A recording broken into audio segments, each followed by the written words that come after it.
لا حول ولا قوة إلا بالله العلي العظيم. أعوذ بالله من الشيطان اللعين الرجيم. بسم الله الرحمن الرحيم. الحمد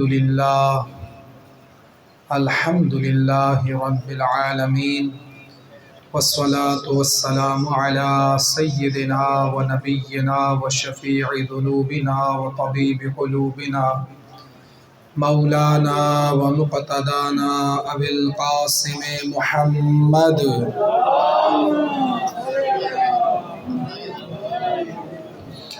وعلى أهل بيته الطيبين الطاهرين المعصومين المنتجبين المنتخبين المظلومين الذين قال الله في شأنهم إنما يريد الله ليذهب عنكم الرجس أهل البيت ويطهركم تطهيرا.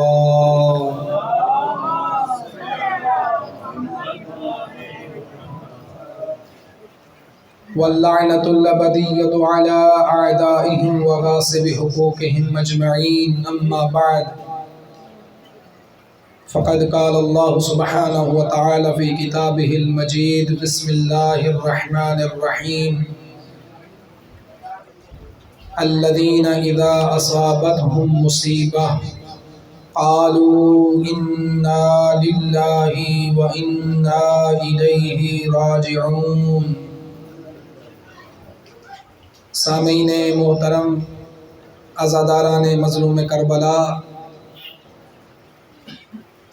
آپ اس لمحے جب مجلس عزا میں شرکت فرما رہے ہیں، یہ لمحہ، یہ وقت، یہ گھڑی، یہ ظاہراً جو آپ کو کچھ مشکل لگ بھی رہی ہے، تو یہ شاید اس مشکل کے مقابلے میں کچھ نہیں ہے جو میرے آقا و مولا دیکھ رہے ہیں۔ اس وقت کسی ذاکر کے شاید پڑھنے کی بھی ضرورت نہیں ہے، کسی خطیب کی خطاب کی ضرورت نہیں ہے، صرف نام حسین کافی ہے۔ اس وقت عزیزان محترم، ہم یہاں پر بیٹھ کر اس شہادت عظمیٰ کا ذکر کرنا چاہیں گے جو ہمارے 10 دنوں کی مقدمتاً بحث اور گفتگو کا آج لب لباب ہے۔ ہم پڑھ اس لیے رہے ہیں، سن اس لیے رہے ہیں،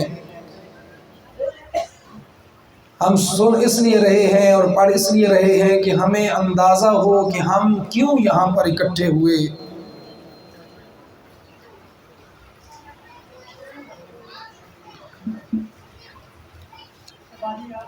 شریف معذرت، یہ ابھی میں کتنے منٹ پڑھ سکتا ہوں؟ 50 منٹ۔ پھر تقریر کرنا، پھر تقریر بھی کرنا ہے، دوسرے پیغام کے طور پر پھر پیغام کے بعد میں شاید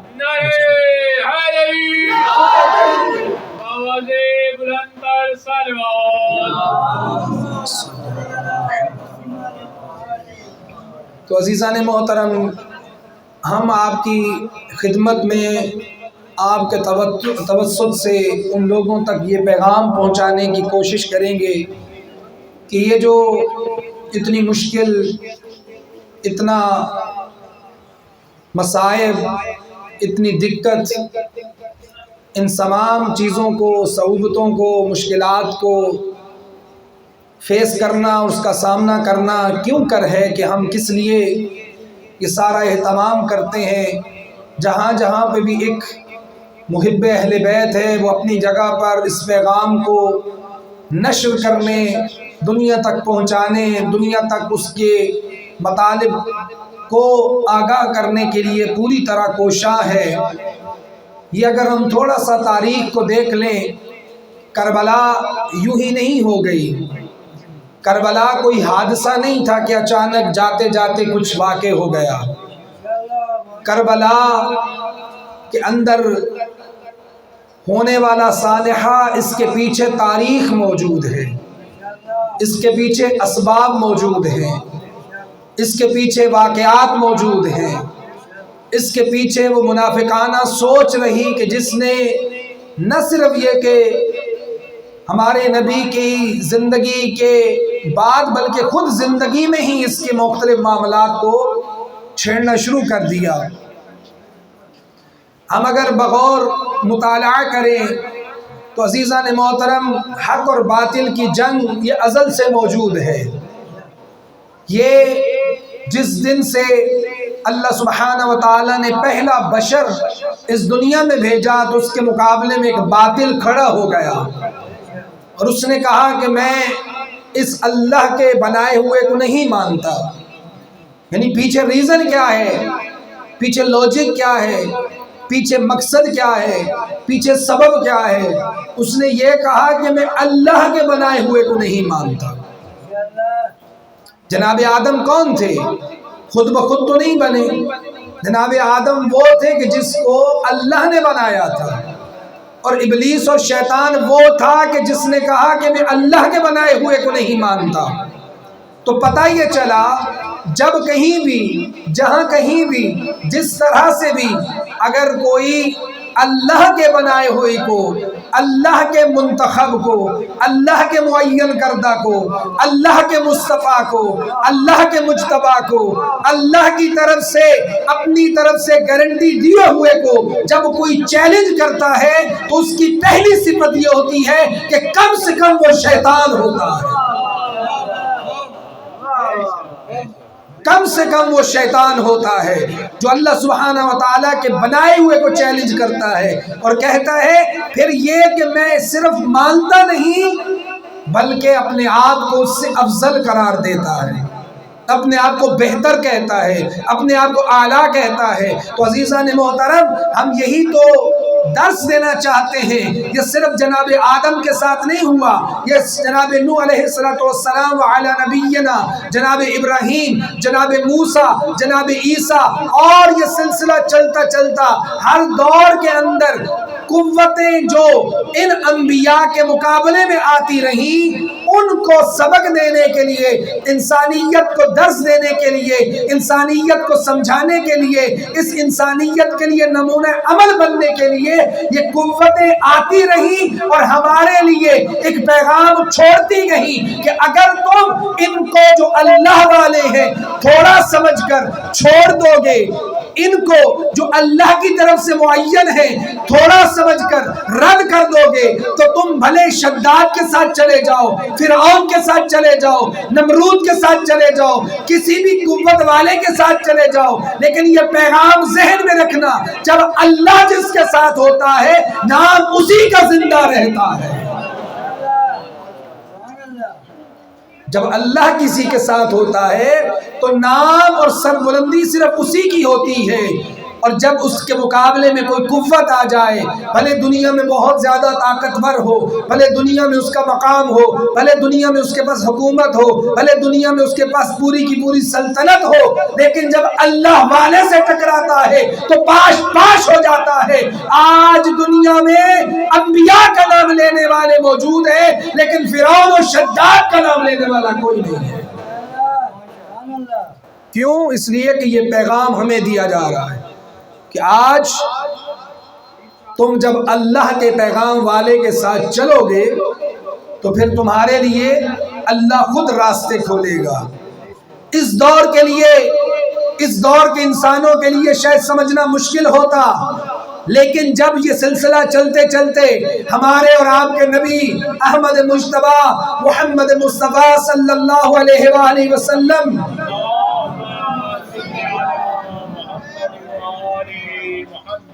تک پہنچتا ہے تو پھر یہ سلسلہ رکتا نہیں ہے، باطل پوری شدت کے ساتھ سامنے آتا ہے۔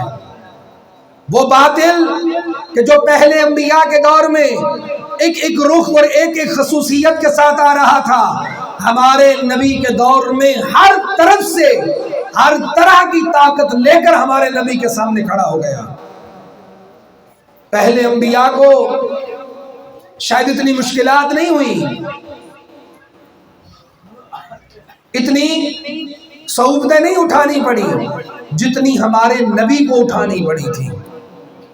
کہ میں بڑی ذمہ داری کے ساتھ آپ کی خدمت میں عرض کر رہا ہوں، اس لیے کہ ہمارے نبی رسول اکرم ختم مرتبت حضرت محمد مصطفیٰ صلی اللہ علیہ وآلہ وسلم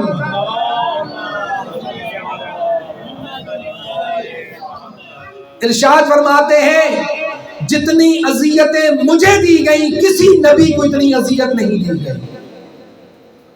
ہم تعجب کریں گے، ہم دیکھیں گے کہ شاید ان کو جناب عیسیٰ کی طرح تو سولی پہ نہیں لٹکایا گیا، جناب موسیٰ کی طرح وہ وطن چھوڑ کر یہ دوسری مشاکل جو ان کو ملی نہیں۔ عزیزان محترم، یہ حدیث ہمیں بتلاتی ہے کہ در حقیقت نبی کے ساتھ اس طرح سے سب سے اذیت ان کو دی گئی کہ صرف نہ کہ نبی کی زندگی میں نبی اطہر کو، نبی مکرم کو اذیت دی گئی، بلکہ ان کے جانے کے بعد ان کی آل کو جو اذیت دی گئی وہ بھی انہی کے لیے اذیت تھی۔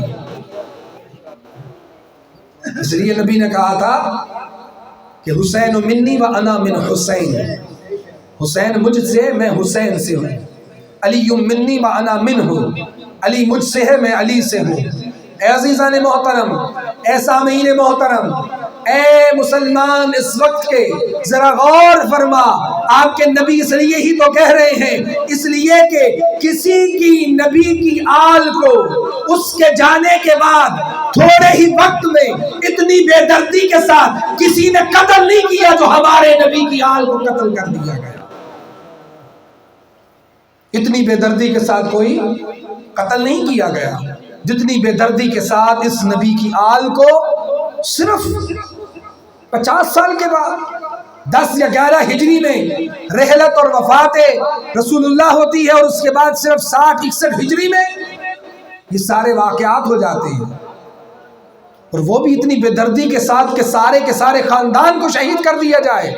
یہ لمحہ فکریہ ہے ان لوگوں کے لیے جو کہتے ہیں کہ نہیں اسلام کے اندر ہر آنے والا شخص محترم ہے۔ نہیں، ہم یہی تو عرض کرنا چاہتے ہیں، ہم یہی کہتے ہیں اسلام کے اندر ہر کوئی وہ محترم ہے کہ جو آل رسول کی محبت میں مرا ہو،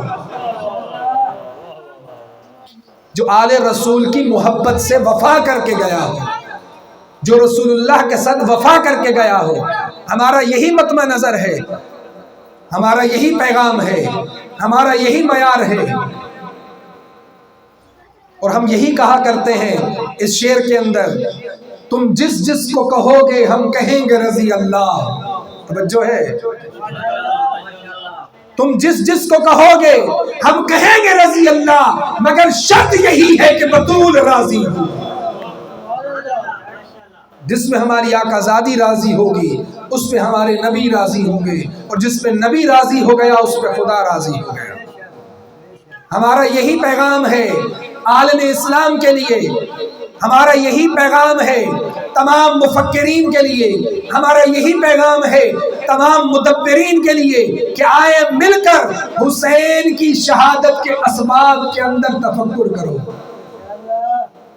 وہ قوتیں جو جناب آدم سے لے کر چلی تھی، وہ قوتیں پوری قوت کے ساتھ اپنی طاقت کے ساتھ کھڑی ہو گئیں وارث انبیاء کے مقابلے میں۔ اور پھر جب رسول اللہ اپنی تمام محنت، اپنی تمام جستجو، جہاد، جدل کرنے کے بعد وہ محنت کا وارث بنا کے گئے آل محمد کو، اور آل محمد نے اس چیز کا بیڑا اٹھایا، اس ذمہ داری کو اٹھایا اور دنیا تک پہنچایا، اور اسی لیے تو ہم وارث کہتے ہیں کہ وہ انبیاء کے ہیں۔ زیارت وارثہ مقبول زیارت ہے جس میں ہم اشارہ کرتے ہوئے کہتے ہیں السلام علیکہ یا وارث آدم صفوت اللہ، اے آدم صفی اللہ کے وارث،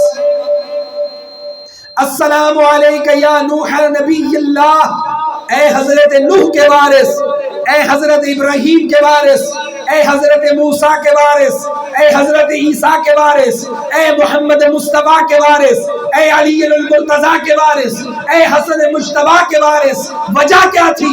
وجہ یہی تھی کہ وہ ساری محنتوں کا محور تھا حسین ابن علی۔ ان ساری تعلیمات کا، ان سارے سبقوں کا، ان ساری تعلیمات کا اگر کوئی صحیح معنوں میں محور تھا وہ تھا حسین ابن علی، اور ان انبیاء کے مقابلے میں آنے والی ہر طاقت کا محور تھا یزید۔ ان کے مقابلے میں آنے والا جو فرعون و شداد و نمرود و ابلیس کے کارناموں کو سر انجام دینے والے قوتیں موجود تھی، اس لیے آقا مولا حسین نے کہا تھا کہ مثلی لا یبایع مثلا، کہ مجھ حسین جیسا کبھی یزید جیسے کی بیعت نہیں کرے گا، مجھ حسین جیسا کبھی یزید جیسے کی بیعت نہیں کرے گا۔ کیوں فرمایا؟ اس لیے کہ یہ ہمیں ایک قاعدہ قانون اور کلیہ دیا جا رہا ہے، ایک فارمولہ دیا جا رہا ہے، ہمیں ایک بہترین سانچہ دیا جا رہا ہے۔ پرکھنا ہے تو اس سانچے میں پرکھو کہ ہمیں دیکھنا صرف یہ ہے کہ آج ہو یا کل یا آنے والا کل، جب بھی کوئی حسین جیسا ہوگا، حسین کی خصوصیات رکھے گا، انبیاء کے وارث بن کر انبیاء کی تعلیمات کو زندہ کرے گا، وہ کسی صورت میں بھی یزید اور یزید جیسے کی بیعت نہیں کرے گا، یزید جیسے کی بیعت نہیں کرے گا۔ یہ وہ پیغام ہے جو ہمیں دیا جا رہا ہے۔ میرے آقا مولا نے یہی کہا تھا، الا ترون ان الحق لا يعمل به، کیا تم دیکھ نہیں رہے کہ حق پہ عمل نہیں ہو رہا؟ وان المنکر لا يتناهى عنه، اور منکر کے اوپر روکا نہیں جا رہا۔ آج اگر اس وقت بھی کوئی قوت منکرات کو پھیلا رہی ہے اور عمل بالمعروف کو نہیں کر رہی، تو اس کے سامنے جس طاقت کا نام لے کر جہاد کیا جائے گا اس کا نام حسین ابن علی ہے، اس طاقت کو حسین ابن علی کہتے ہیں۔ لہٰذا ہمارے لیے مقام فخر بھی ہے، ہم یہی دنیا کو بتانا چاہتے ہیں۔ لیکن عزیزان محترم، ایک پیغام آپ کے لیے اور ایک پیغام اپنے تمام سامعین کے لیے چھوڑ کر میں آج کی محفل اور مجلس کی طرف آنا چاہوں گا۔ امیر المومنین علی ابن ابی طالب علیہ السلام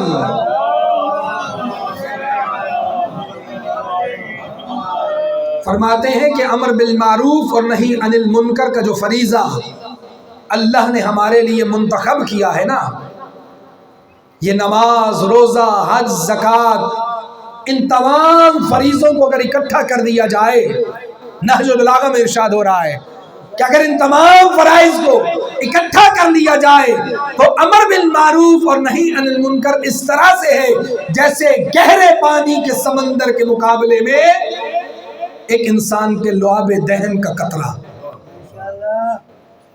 اس لیے کہ نماز، روزہ، حج، زکوٰۃ امر بالمعروف ہی کی وجہ سے دنیا تک پہنچتے ہیں، لیکن کوئی بھی امر بالمعروف اور نہی عن المنکر اس وقت تک نہیں ہو سکتا جب تک ہم خود اپنی اصلاح نہ کریں۔ مولا فرماتے ہیں کسی کو اچھائی کا حکم دینے سے پہلے خود اس پہ عمل کر کے دکھاؤ، اور کسی کو برائی سے روکنے سے پہلے خود اس سے رک کے دکھاؤ۔ لہذا ہمیں حکم دیا گیا، نہج البلاغہ میں ارشاد ہوتا ہے کونوا دعاۃ الناس بغیر السنتکم، لوگوں کے لیے دعوت حق دینے والے بنو، لوگوں کو دعوت حق دو، لیکن اپنی زبانوں کے بغیر، اپنے کردار کے ساتھ، اپنے عمل کے ساتھ، اپنی گفتگو کو کم کر کے اپنے کردار کو سامنے رکھ کر پیغام حسین ابن علی دو۔ لہذا حسین ابن علی کا جو پیغام ہے وہ یہی ہے کہ ہمیں کس صورت میں اس مشن کو آگے لے کے چلنا ہے، مشکلات جیسے بھی ہوں، معاملات جیسے بھی ہوں، لیکن کبھی بھی اپنے حالات سے ڈر کر پیچھے ہٹ کر بیٹھ نہ جانا، علم عباس کو لے کر چلتے رہنا، اس کو کبھی پیچھے نہ رکھنا۔ اس لیے کہ جب کوئی اس در سے وابستہ ہو جاتا ہے، جب اس کے ہاتھ میں علم عباس آ جاتا ہے، تو پھر کردار عباس یہی ہے کہ سامنے جتنا بڑا لشکر ہو پھر حسین کی معیت کے لیے وہ آگے چلتا ہی نظر آتا ہے، چاہے اس کو اپنے بازو ہی کٹانے پڑ جائے۔ حسین ابن علی کا مشن حالات کا، موسموں کا محتاج نہیں ہے۔ حسین ابن علی کا مشن انسانوں کا بھی محتاج نہیں ہے، یہ خوش قسمتی ہماری ہے کہ ہم اس مشن کو کر کے اپنا نامہ اعمال میں ایسے لوگوں کے ساتھ منسلک ہو رہے ہیں کہ جو اللہ کے برگزیدہ ہیں۔ ہماری تو کوئی حیثیت ہی نہیں ہے کہ جو کربلا میں میرے مولا حسین کے ساتھ لوگوں نے وفا دکھائی، ہم نے تو کوئی مشکل بھی نہیں دیکھی۔ یہ تھوڑی بہت سختیاں، یہ تھوڑے بہت معاملات، یہ تھوڑی بہت دشمنیاں، یہ تھوڑی بہت ناراضگیاں، عزیزان محترم ذرا دیکھیں تو صحیح، کربلا کے اندر، نہ صرف کربلا کے اندر، کربلا کے بعد سے لے کر بھی آقا زادیوں نے جس طرح کی مشکلات کا سامنا کیا، یہ ہمیں بتلاتا ہے کہ اسلام کے لیے کوئی بھی قربانی دی جا سکتی ہے، اسلام کو قربان نہیں کیا جا سکتا۔ اسلام قربان نہیں ہو سکتا، شریعت قربان نہیں ہو سکتی، محبت دین قربان نہیں ہو سکتی۔ عزیزان محترم یہ ذہن سے نکال دیں ہم لوگ کہ ہم شریعت کو قربان کر دیں، اسلام کے اصولوں کو پس پشت کر دیں، نہیں عزیزان محترم، یہی تو عظیم مقصد تھا جس کے لیے آپ کے اور ہمارے آقا مولا حسین کربلا میں تشریف لائے۔ یہ عظیم مقصد تھا۔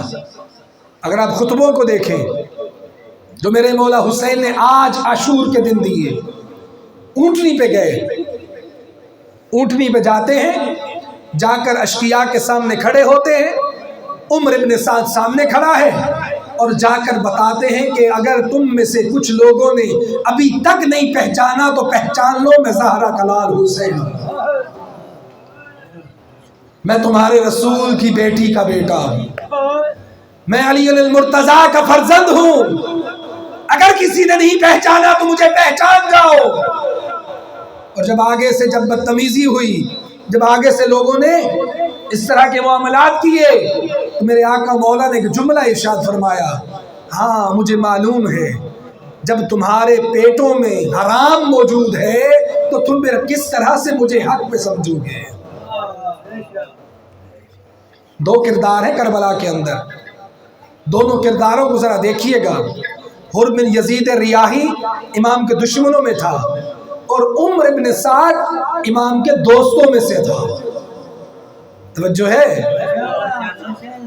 ایک شخص نے احساس پیدا کیا، اپنی غلطی میں ندامت کی، اپنی غلطی کا احساس ہوا، دشمنوں کی صف میں تھا لیکن دل کے اندر احترام آل رسول تھا،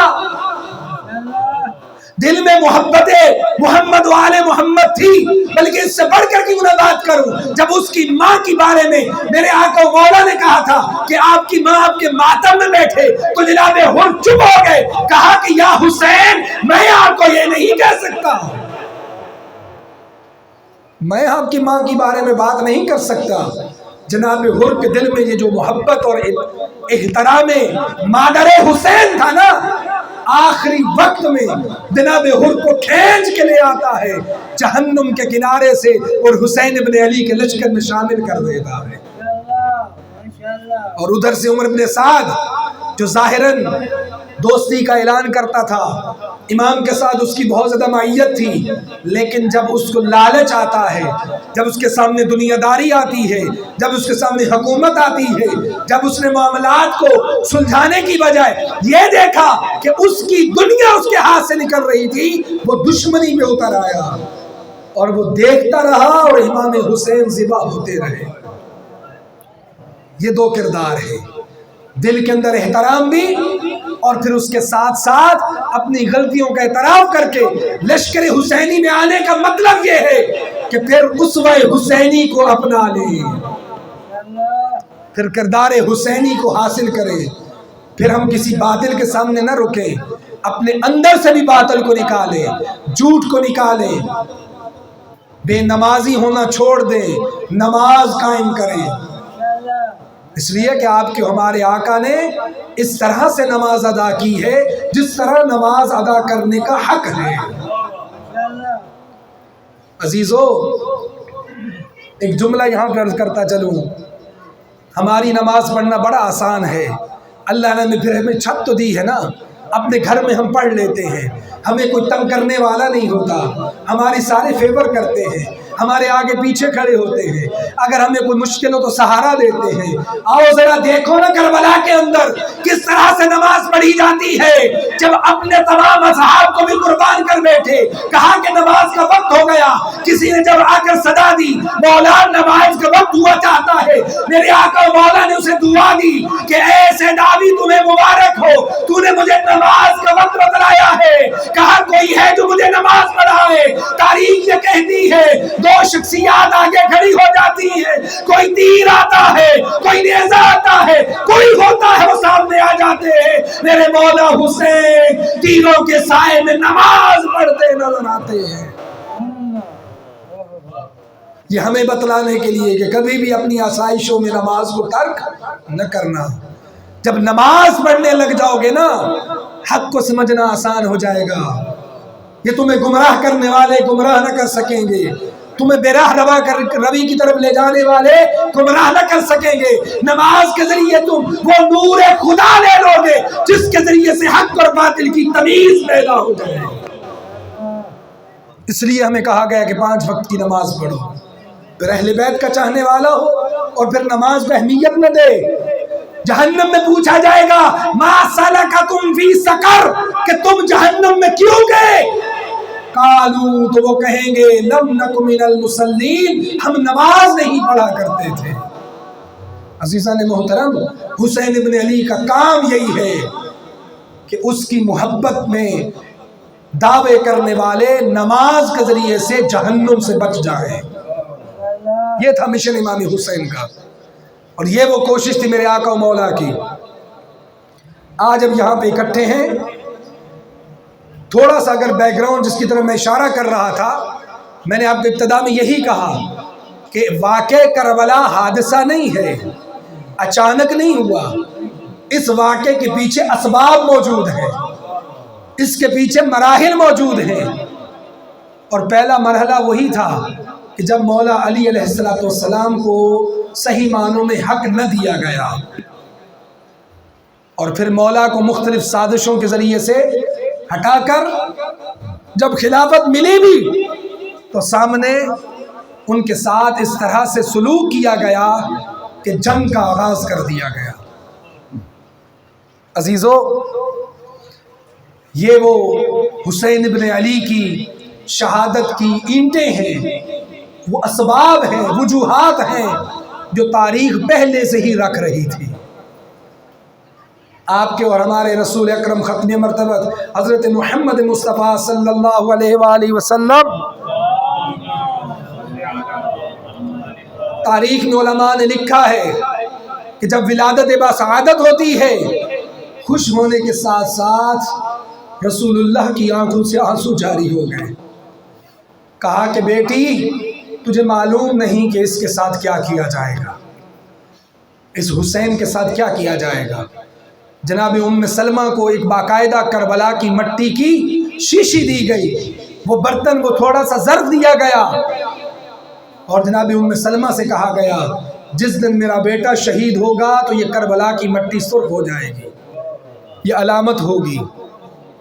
تاریخ نے ہمیں بتلایا یہ جو وہ اینٹیں رکھی گئی تھی، منصوبہ بندی کی جا رہی تھی، اس میں کچھ عام مسلمانوں کی غفلت بھی تھی اور کچھ شریر لوگوں کی چاہت بھی تھی، اور شیطان کی شیطانیت بھی تھی، اور اس کے سامنے پھر یزید نے سب کو یہ ملا کر امام کے سامنے وہ کام کرنے کی کوشش کی جو امام کی شہادت کا سبب بنا۔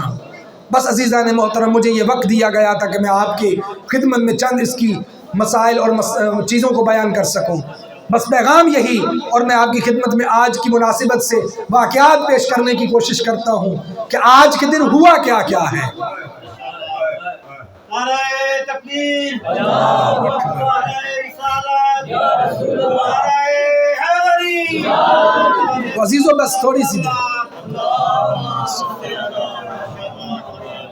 بس تھوڑی سی دیر، زیادہ دیر آپ کو زحمت نہیں دوں گا۔ آج اب جس مقصد کے لیے یہاں پہ بیٹھے ہیں نا، وہ مقصد بڑا عظیم ہے۔ اب میں نے شروع میں عرض کیا کہ یہ جو وقت ہے نا، اس وقت میں کسی خطیب کے خطابت کی ضرورت نہیں ہے۔ ابھی کسی ذاکر کی ذاکری کی ضرورت نہیں ہے، کسی شاعر کی شاعری کی ضرورت نہیں ہے، کسی بھی مرثیہ کے مرثیہ کی ضرورت نہیں ہے، بس نام حسین لو اور یاد کرو، اپنے تصورات کو لے جاؤ کربلا کے اندر اور دیکھو کہ کیا ہو رہا ہے میرے مولا حسین کے ساتھ۔ تاریخ یہ کہتی ہے میرے آقا و مولا نے اپنی قربانیوں کا سلسلہ جناب علی اکبر کی اذان سے شروع کیا، ایک ایک کر کے آپ کے اصحاب باوفا میدان میں جاتے رہے۔ ذرا غور کیجئے گا، جب تک اصحاب تھے بنو ہاشم کو کوئی مشکل نہ تھی، بنو ہاشم کے جوانوں کی حفاظت اصحاب باوفا کر رہے تھے۔ جب ایک ایک کر کے صحابی رخصت ہو گیا، اب بنو ہاشم کی باری آتی ہے، اور جب تک بنو ہاشم تھے میرے مولا حسین کو کوئی مشکل نہ تھی، اور ایک ایک بنو ہاشم اپنے حسین آقا و مولا پہ اپنی جان کو نچھاور کرتا گیا۔ ایک وقت ایسا آتا ہے، شاعر یہ کہتا نظر آتا ہے، میرے مولا حسین نے اس طرح سے اشقیاء کی طرف اپنے پیغامات کو بھیجا، کبھی یون محمد کو بھیجا، کبھی جناب قاسم کو بھیجا، کبھی جناب حسن مسنہ گئے، کبھی یہ تمام دوست جاتے جاتے رہے، ایک ایک کر کے جب گئے اور داد وفا لے کر واپس آ گئے، اپنے لاشوں کا اپنے خون کا نذرانہ پیش کرتے رہے۔ ہاں ایک وقت ایسا آیا جب کوئی آ کر کہنے لگا، مولا کیا مجھے اجازت ہے کہ میں جا سکوں؟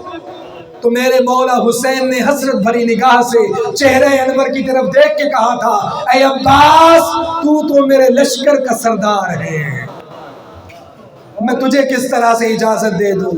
تو بعید نہیں میرے مولا حسین نے یہی کہا تھا، مولا وہ لشکر کہاں ہے جس کا میں سالار ہوں؟ ایک وقت آتا ہے حسرت بھری نگاہ کے ساتھ میرے آقا و مولا کیا دیکھتے ہیں، ایک ایک صحابی چلا گیا، نظر یمینا و شمالا، میرے آقا و مولا حسین کبھی دائیں دیکھتے ہیں کبھی بائیں دیکھتے ہیں، اور حسرت بھری نگاہ سے کہتے ہیں، اے ابطال صفا، اے فرسان الحجا، اے میرے شیرو، اے تم بڑے بہادروں کہاں ہو؟ میں تمہیں آواز دیتا ہوں تم جواب نہیں دیتے۔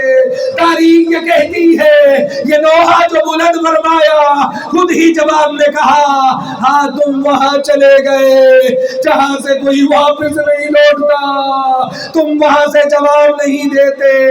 یہ کہنا تھا کہ ایک دفعہ عرض کیا، حل من ناصر ینصرنا، حل من مغیث یغیثنا، کوئی ہے جو ہم اہل بیت کی مدد کرے؟ اتمام حجت فرما رہے تھے اور لوگوں پہ واضح کر رہے تھے، ابھی بھی تمہارے پاس یہ وقت ہے، آؤ آل رسول کے بارے میں خدا کا خوف کرو، آؤ حسین ابن علی کا خوف کرو، آؤ اس نیلے آسمان کے نیچے کوئی نہیں ہے جو میری طرح اللہ کے رسول کی بیٹی کا بیٹا ہو، میں تمہارے رسول کی بیٹی کا بیٹا ہوں، آؤ میرے بارے میں اللہ کا خوف کرو۔ اجرکم علی اللہ، یہ آوازیں بلند کی میرے آقا و مولا نے، اور اس طرح سے جب آوازیں بلند کی، تاریخ یہ کہتی ہے کہ کوہرام برپا ہوا، خیام سے آواز دی گئی، مولا ذرا تشریف لائیے۔ مولا جب جاتے ہیں کیا دیکھتے ہیں کہ ایک چھوٹا سا بچہ ہے جو بڑا بے قرار ہے، اپنی ننھی زبان سے کہہ رہا تھا، مولا اب میری باری ہے، میں ششمایا تجھ پہ قربان ہونے کے لیے، میں ششماہا تجھ پہ قربان ہونا چاہتا ہوں۔ میرے آقا و مولا اسے بھی لے گئے اور اس طرح سے مخاطب ہو گئے، اے آل ابو سفیان، اے ان کے ماننے والوں، میں تمہارے سامنے کھڑا ہوں، جنگ تمہاری میرے ساتھ ہے، اس ششماہا کا کیا قصور ہے؟ یہ کہنا تھا کہ اشقیاء کی فوج میں تھرتھلی سی مچی، کب کبھی تاری ہوئی، لوگ رونے لگے، اور ادھر سے ہرملا کہنے لگا، اقطع کلام الحسین، حسین کے اس کلام کو قطع کرو کہ ایک یزیدی لعین نے اس طرح سے تیر مارا۔ تاریخ کہتی ہے اس بے زبان کے ایک کان سے دوسرے کان سے نکل گیا اور یہ مچھلی کی طرح تڑپ گیا ہاتھوں پہ۔ میرے آقا و مولا حسین نے بلند کر کے خدا سے کہا پروردگارا میں تجھی سے اس کا حساب لیتا ہوں. یہ تمام مشکلات کو دیکھنے کے بعد ایک جملہ ارشاد فرمایا اے رب قدوس اے میرا مالک حفظ علیہ یہ مصیبات الدنیا لأنہ لعینک اے پروردگارا یہ ساری مصیبتیں مجھ میں اس لیے آسان ہو گئی کہ تو دیکھ رہا ہے. اے معبود یہ سب تیری رضا کے لیے یہ سب تیری خوشنودی کے لیے یہ سب تیری خوشی کے لیے حسین ہر چیز قربان کر دے گا. اجرکم علی اللہ. عزیزو بس مجھے آپ کی خدمت میں وہ پیغام دینا ہے جو میرے آقا و مولا نے آخری وقت دیا. تاریخ یہ کہتی ہے کہ جب یہ تمام کام کر چکے خیام میں آتے ہیں دو کام میرے مولا نے کیے. اپنی بیویوں کو پاس بلایا اور علی ابن حسین کو پاس بلایا. بی بی سغرا قبلہ وہیں پہ موجود تھی اور ان کو اپنے وہاں پر اسرار امامت سپرد فرمائے اور کہنے کے بعد کہا میں اب جا رہا ہوں اور ان امانتوں کو آگے کی طرف لے کے جانا.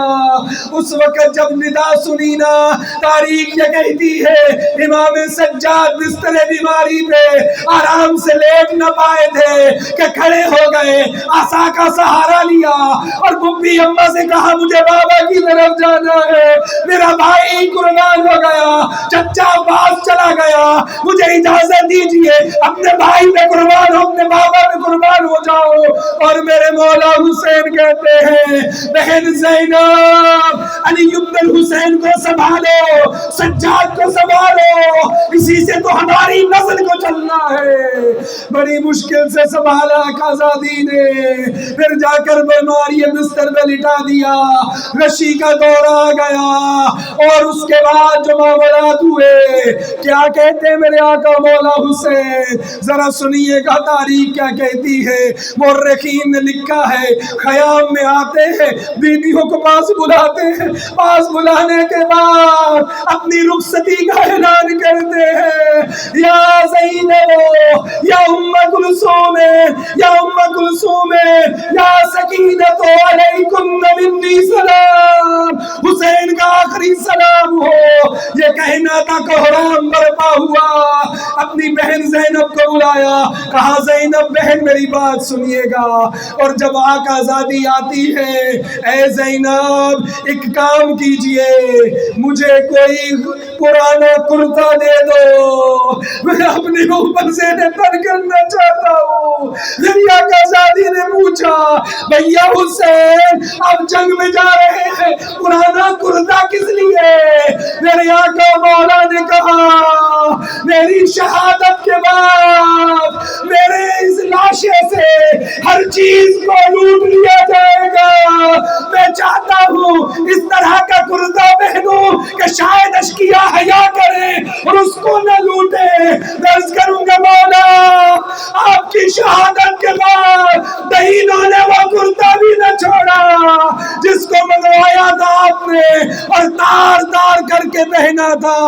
میرے مولا حسین نے کرتا پہنا اور اسی طرح سے کیا کیا اپنے دوش پر رسول کی عبا پہنی سر میں عمامہ رکھا رسول کا اور لیا تلوار کو ہاتھ میں جو تلوار بھی رسول کی تلوار تھی. میدان کی طرف نکلتے ہیں اشقیاء کو للکارتے ہیں.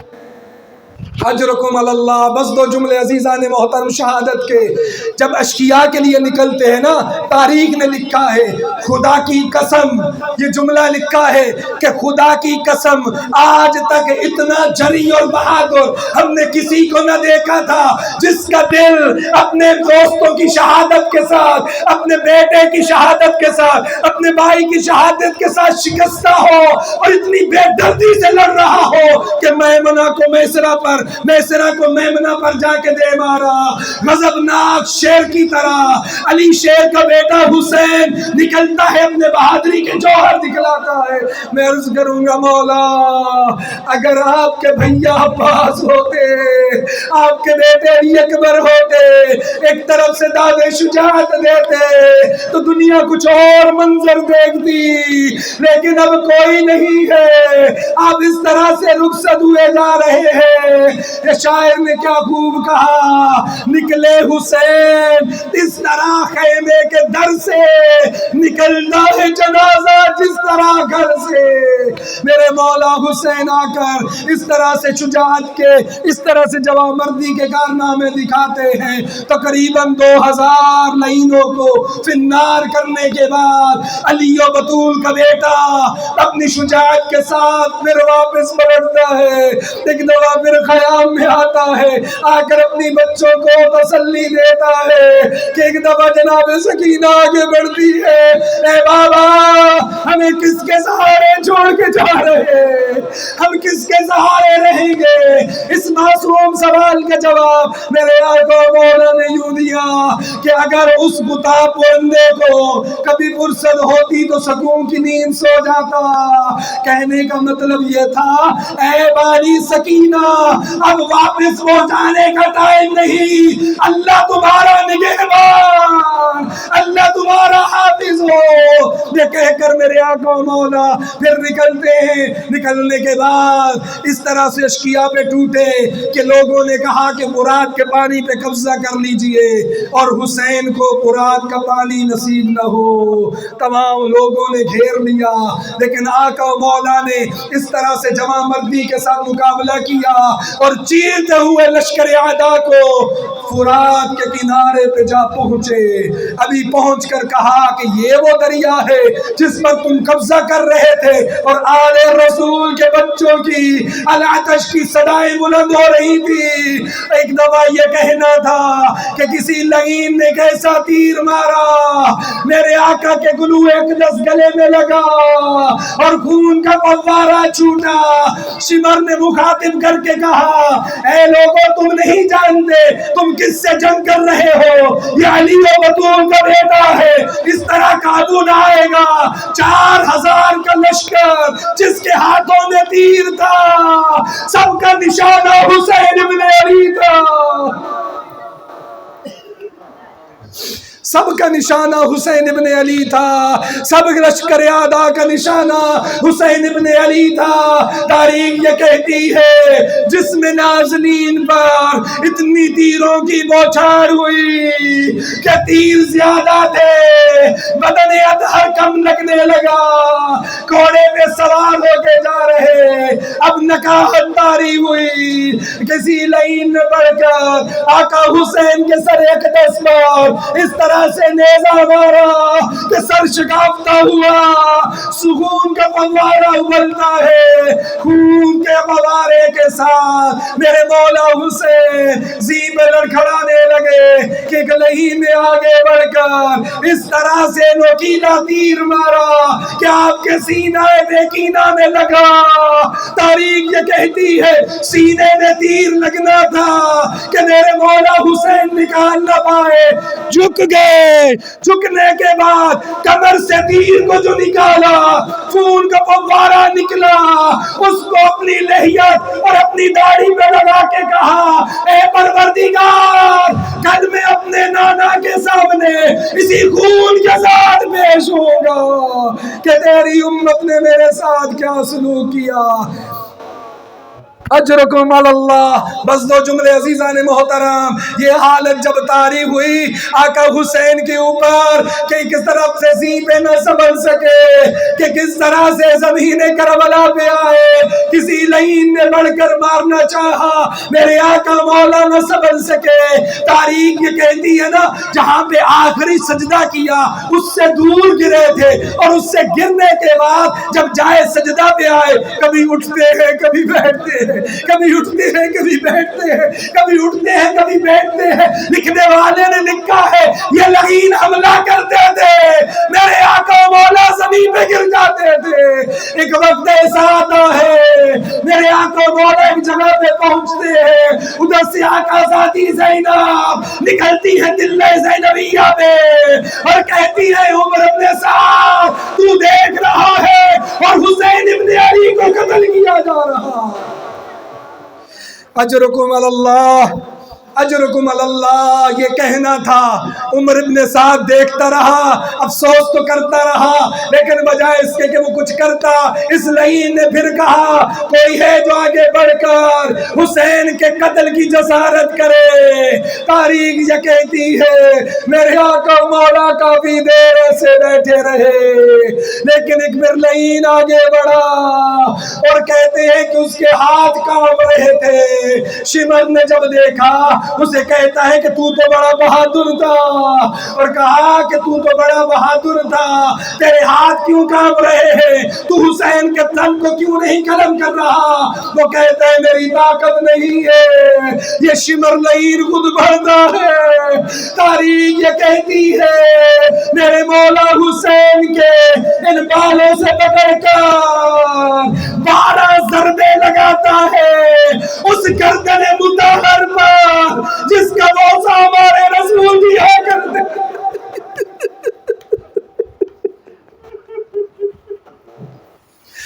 اس گردن اطہر پر بوسہ دیا کرتے تھے۔